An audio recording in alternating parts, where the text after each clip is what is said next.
안녕하세요. 저는 30대 중반 남자입니다. 아내와는 결혼한 지도 벌써 6년이라는 시간이 지났네요. 연애하면서 이 여자가 아니면 내 미래는 상상도 못할 거라 생각을 했습니다. 결혼식장에서 당당히 신랑 입장을 할 때라든지 신혼집 공사가 끝나 처음 둘이서 두 손을 꼭 붙잡고 집 안으로 들어설 때 정말 제 아내와 평생을 행복하게 백년해로 할 것이라는 걸 믿어 의심치 않았어요. 바늘과 실 마냥 어디를 가든 둘이 꼭 붙어 다닐 거라 생각했던 저의 신혼생활은 생각보다 금방 끝나버리게 되었습니다. 맞벌이 부부를 생각하고 결혼을 했는데 결혼 6개월이 지나니 아내가 더는 힘들어서 못하겠다며 회사를 그만두고 전업주부를 하겠다고 나섰습니다. 아직 갚아야 할 대출도 있는데 아이가 생긴 것도 아니고 너무 이른 것 아니냐 했더니 아내는 대학 동창 누구는 이렇게 살고 옆집 사는 누구는 저렇게 산다 하면서 자기가 아는 사람 이름을 하나씩 대면서 걔들은 결혼하고도 회사는커녕 집에서도 손에 물도 안 묻히고 편하게 산다는데 자기는 돈까지 벌고 집안일도 해야 하느냐면서 둘 중에 하나만 하겠다고 하는 거예요. 당장 다달이 나가는 대출금 생각을 하니 아내가 하루라도 더 일을 해주는 게 좋겠다는 생각이 들었습니다. 그런데 막상 집안일을 내가 할 테니 회사에 나갔으면 좋겠다고 하니 또 자기 주변 사람들 이름을 대면서 쟤들은 남자 잘 만나서 호의호식하는데 나는 왜 이렇게 살아야 되냐며 짐을 싸서 친정으로 가버리더라고요. 제가 뭘 그렇게 잘못한 건지는 모르겠는데 결국 장모님한테 해명 아닌 해명을 하고 사죄까지 하고 난 뒤에야 아내가 회사를 그만두겠다는 조건으로 다시 집으로 데리고 왔습니다. 그런데 막상 또 아내가 항상 집에 있으니 집안일도 잘해놓는 것 같고 음식도 여러 가지 종류별로 해주는 게 썩 나쁘지가 않더라고요.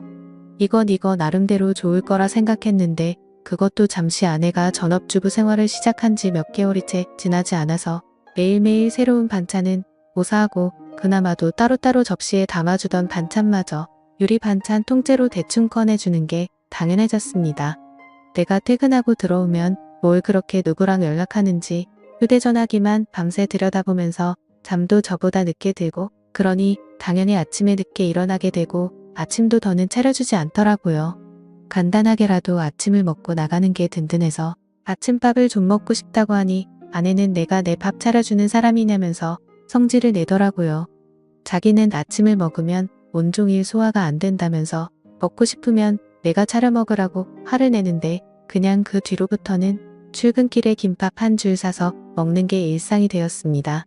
그런데 이제 그때까지는 아무런 생각이 없었는데 아내가 밥 먹으면서도 휴대전화기만 쳐다보고 있고 잘 때도 마치 제가 잠들기만을 기다리는 듯 눈치를 보는 게 자꾸 신경 쓰이더라고요. 특히 제가 아내의 뒤쪽을 지나갈 때면 휴대전화기에 정신이 팔려 있다가도 화들짝 놀라기도 하니까 제가 의심을 하지 않을 수가 없었죠. 경험해보지 않으신 분들은 모를 겁니다. 설마 아내가 저를 두고 다른 사람하고 그것도 모레가 아니라 제가 집에 있는데도 불구하고 대놓고 연락하고 있다고 누가 생각이나 하겠어요.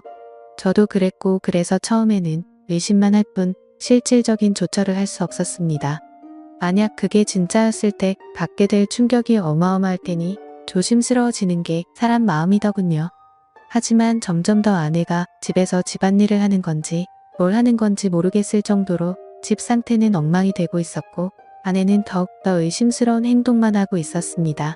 집에 있는 반찬이라고는 반찬 가게에서 사놓은 마른 반찬이나 저희 어머니나 처가에서 가져온 밑반찬 말고는 다른 걸 구경도 못 해봤는데 생활비 통장을 확인해보면 항상 현금이 인출되어 있고 잔액은 바닥을 치고 있었거든요. 그래서 하루는 아내한테 경고도 할 겸 아내의 반응을 떠볼 겸 해서 생활비 통장이 아니라 신용카드로 바꾸는 게 어떻겠냐고 물어봤습니다. 신용카드로 하면 연말 정산할 때 더 편하기도 하고 적립금 같은 것도 쌓이니까 더 이득이지 않겠냐고 넌지시 한마디 했죠. 그랬더니 아내가 노발대발 정색을 하기 시작하는 겁니다. 저보고 내가 살림을 해봤느냐 어쩌느냐 하면서 자기는 그냥 마트에 가면 되는 걸 한 푼이라도 아껴보겠다고 시장에 가서 현금으로 결제해가며 깎아서 사는 거라고 그깟 현금 영수증 조만 하면 어떠냐고 하면서 자기가 장을 현금으로 싸게 보는 게 더 돈을 아낀다 뭐다 하면서 성질을 내더라고요. 그때 제 의심은 확신이 되었습니다. 그래서 아내 모르게 해서 사람을 붙여봤지요. 아내가 제가 출근한 사이 다른 사람을 만나는 걸 알게 되는 데는 그렇게 오랜 시간이 걸리지도 않았습니다. 이미 그럴 거라 생각을 하고 있었다 보니 아내가 그렇다는 걸 알게 되었는데 그렇게 놀랍지도 않았지요. 오히려 놀라게 된 건 아내가 바람을 피우는 상대가 누군지 듣게 되었을 때 그때 훨씬 많이 놀라게 되었지요. 아내가 제가 출근한 사이 한껏 차려입고 동네에서 꽤 떨어진 곳까지 가서 만난 상대는 다른 사람이 아니고 제 동생 녀석이었습니다. 제 동생은 저보다 4살이 아래지만 아내로서는 아내 본인과 동갑이다 보니 결혼 전부터 저랑은 세대 차이가 난다 뭐라 하면서 동생하고 죽이 잘 맞는 모습을 보여줬었거든요. 그때는 동생이나 아내나 저를 노리면서 장난을 치는 거로 생각했는데 막상 심부름센터에서 아내가 저 몰래 만나고 있던 사람이 다른 사람이 아니라 제 동생이라는 사실을 알게 되니 피가 거꾸로 솟는 기분이었습니다. 그런데 심부름센터 직원이 덧붙이기를 둘이서 항상 카페에서 만나 1시간 정도 대화를 나누다가 그 다음으로 향하는 곳은 언제나 제 동생이 혼자서 사는 자취방이라는 겁니다. 말인즉슨 두 사람은 마치 누군가가 자기들을 알아보지는 않을까 눈치채고 있는 것처럼 매일같이 밖에서 만나기는 하지만 그 어떤 행각도 부리지 않고 카페에서는 조용히 대화만 나눈다고 하는 거죠. 사람이 집 앞까지 도착하면 마음이 풀리기 마련인데도 두 사람은 그 흔한 손 한 번 잡지 않는다고 하더군요. 그래서 아내가 매일같이 제 동생과 미래를 즐기고 있는 것은 사실이지만 그렇다고 해서 카페에서 매일같이 만나고 있는 것과 동생 집에 들어가는 걸 가지고 증거라고 들이밀기에는 조금 부족한 감이 있다고 하더군요. 제일 좋은 건 블랙박스가 되었든 집에서 녹음하던지 간에 어떻게든 두 사람이 저를 속이고 그러고 있다는 걸 입증할 만한 증거가 필요하다는 겁니다. 아니면 두 사람의 현장을 제가 덮치던가 하는 식으로 말이죠. 그러니까 이 심부름센터 사람도 이런 쪽 일이나 이런 경우는 굉장히 빠삭한 편인 베테랑이었거든요. 여태까지 짬으로 보기에 분명히 이 상황은 제 동생과 아내가 반드시 무언가 있을 거라는 확신이 있는데 괜히 헛다리 짚었다가 자기한테 피해가 갈 수도 있으니까 한 발을 빼는 것처럼 보였습니다. 그리고 나서는 3주를 따라 붙었는데 저렇게 매일같이 만나면서도 아무런 흔적을 남기지 않을 수는 없다고. 거기서부터는 저도 같이 협조해서 잡아내든지 아니면 자기들은 발을 빼겠다고 하더군요.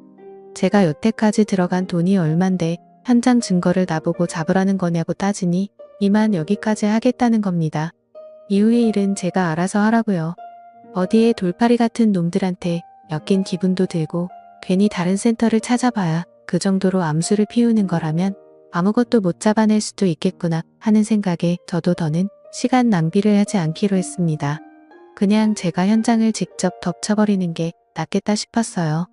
회사에 월차를 내고 렌터카를 하나 빌려서 동생이 사는 자취방 앞에 대기하고 있었습니다.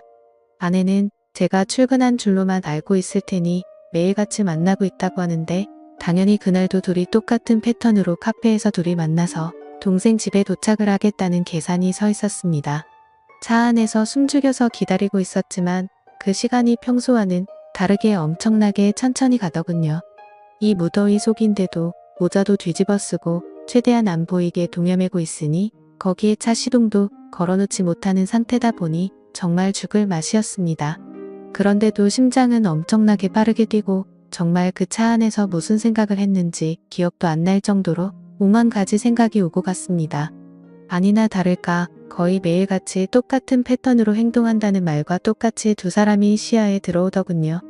사진으로 보는 것보다 실제로 보니 정말 치가 떨려서 그 자리에서 문을 박차고 나가 두 사람한테 욕 한 바가지를 쏟아붓고 싶었지만 현장을 덮치기 위해 속으로 참을 인자를 새기면서 겨우겨우 참아냈습니다.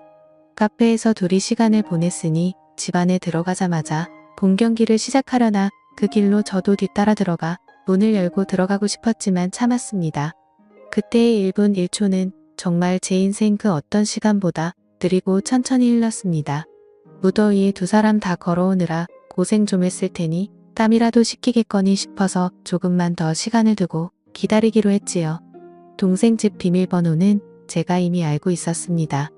뭔가를 바꾸는 걸 별로 좋아하지도 않는 성격이어서 예전부터 한 번호만 쭉 고집해온 녀석이거든요.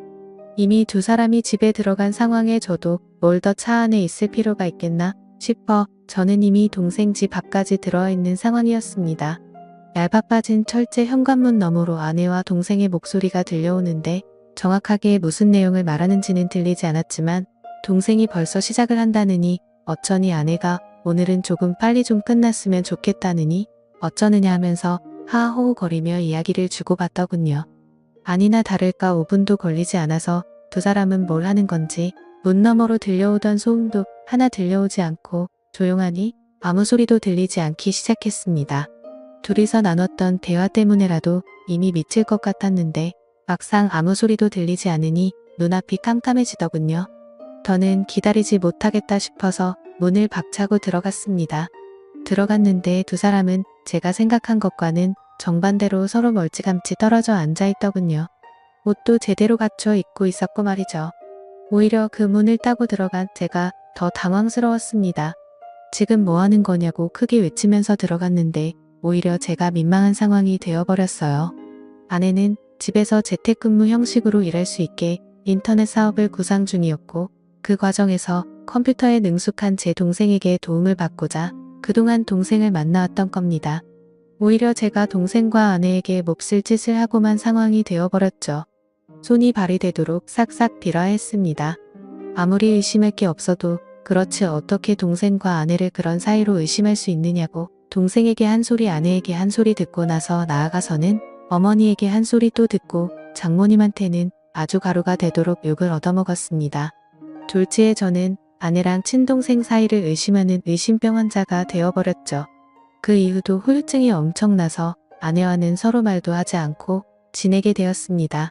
그렇게 되니 너무 억울하더라고요. 그래서 아내의 뒤를 캘 때 고용했던 심부름센터 직원을 만나서 따졌습니다.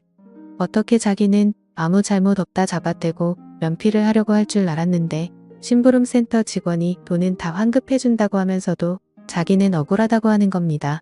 자기가 이걸로 밥 벌어먹은 게 어디 한두 번 한 게 아니라고 다른 업계에서도 베테랑이라고 자부하고 다니고 그동안 경험으로 저와 제 동생의 사이가 거짓이 아니고 거의 확신에 가깝다는 듯이 이야기를 하기 시작했습니다.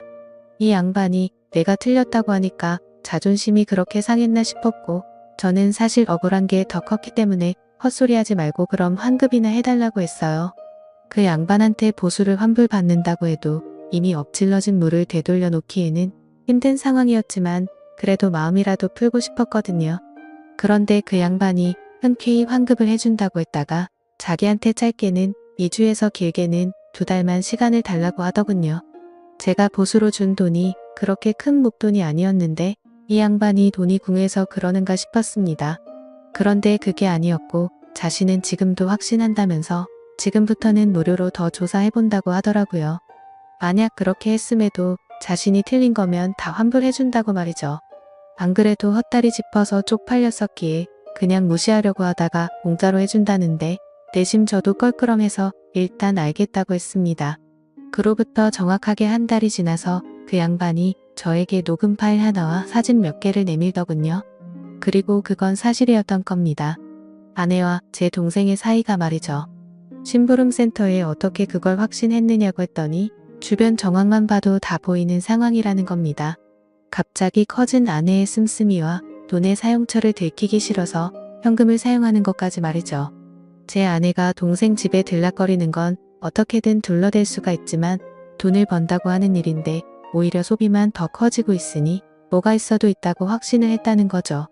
그리고 두 사람이 사랑의 속삭임을 나누는 정황을 녹음했고 한 달간의 추적 끝에 두 사람이 마음을 놓은 사이 길거리에서 손을 꼭 붙잡고 있는 사진을 찍는 데까지 성공한 겁니다. 보통 그런 식으로 미래를 즐기는 부부들에게는 공시 같은 게 있다고 하더군요. 아무래도 떳떳한 만남이 아니다 보니 데이트 장소가 매번 갔던 곳으로 한정적인 짝이 있기도 하다네요. 그러면 그 짝의 특징이 테이블 같은 곳도 매번 같은 자리를 선호한다는 겁니다. 그 덕분에 둘이서 사랑의 속삭임을 나누는 대화 내용도 녹음을 뜰 수 있었다고 하고요. 환불을 받으려고 했는데 심부름센터에 감사해서 추가 수당까지 지급하고야 말았어요. 아내와 동생을 한 곳에 불렀습니다. 그 둘 앞에 제가 확보한 사진을 들이밀었더니 제 앞으로 달려와서 무릎을 꿇고 속일 생각은 없었다고 두 사람 다 잠깐 정신이 어떻게 되었었나 보다고 하면서요. 자초지종을 들으니 아내가 처음에는 재택근무로 돈을 벌며 가게의 보탬이 되려고 했던 건 사실이었습니다. 그리고 컴퓨터에 일가견이 있는 제 동생에게 찾아가 도움을 요청한 것도 사실이고요. 저 모르게 시작해서 놀라게 해줄 생각에 저한테는 따로 말을 한 적이 없다고 합니다. 그런데 아무 경력도 없는 여자가 제 동생이 컴퓨터를 아무리 잘한다고 한들 인터넷으로 장사해본 경험도 없는 새파란 햇병아리에 불과한데 초짜 둘이서 머리를 싸매고 있겠다고 해도 돈이 벌릴 리가 만무했던 거죠. 그렇게 둘이서 맨땅에 헤딩하면서 생활비며 용돈이며 끌어다 써서 돈을 날리고 나니 그러는 과정에서 둘이 정분이 나버린 거였어요. 처음에는 그냥 돈이 안 벌리는 상황에 스트레스 해소용으로 시작한 건데 날이 갈수록 그 마음이 커져서 이 지경까지 왔다고요. 그러니까 제가 쳐들어간 그날도 일하고 있던 건 맞지만 일이 끝나면 어떻게 될지 몰랐던 거죠. 그런데 제가 좀 더 참지 못하고 현장을 확실하게 덮치지 못했을 뿐이었던 거였고요. 운도 참 지지리도 없다 생각 들었습니다.